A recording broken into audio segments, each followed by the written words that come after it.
아무리 믿음이 좋은 사람이라 할지라도 하나님의 사랑이 의심이 될 수가 있습니다. 그리고 이러한 의심들이 계속 쌓이다 보면 영적인 침체에 빠져서 하나님의 실존까지 부인하는 현상까지 일어나게 될 것입니다.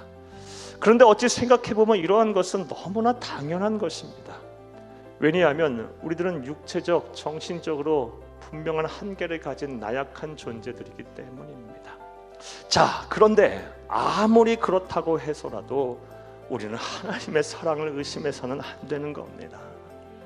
그리고 설령 그런다 할지라도 빨리 믿음의 자리로 되돌아와야 할 줄로 믿습니다.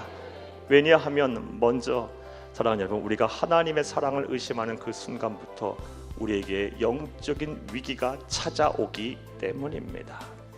무엇보다 우리가 하나님의 사랑을 의심해서는 안 되는 이유가 100번 양보하고 아무리 좋게 생각해도 그것은 하나님을 향한 불신앙의 죄이기 때문이에요. 자, 그렇다면 좀 더 구체적으로 오늘 본문 말씀에 기대어 생각을 해보겠어요.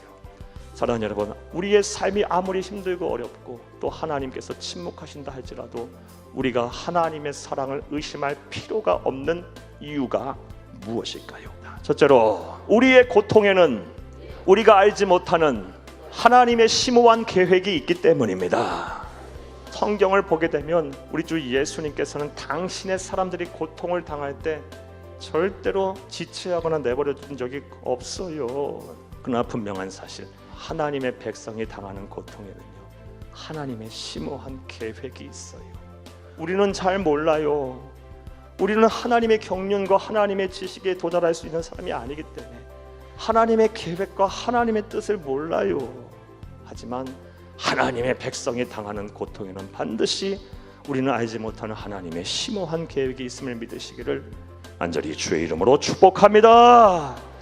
따라서 우리가 아무리 이해할 수 없는 고난을 당하고 또 우리가 아무리 기도해도 하나님이 침묵하셔서 답답하며 나아가서 갑작스러운 불행 속에 휘말린다 할지라도 이 계획이 이루어지는 그날까지 우리는 이 꽉 깨물고 두 손 꽉 쥐고 예수에게 우리의 믿음의 시선을 고정한 후 잘 참고 견뎌야 하는 거예요. 또 두 번째로, 우리의 삶이 아무리 힘들고 어렵다 할지라도 우리가 하나님의 사랑을 의심할 필요가 없는 이유는 무엇일까요? 둘째로, 그리스도인의 고통 뒤에는 하나님이 준비하신 영광이 있기 때문입니다. 그리스도인의 고통 이면에는요, 하나님이 준비하신 영광이 있어요. 꼭 있어요.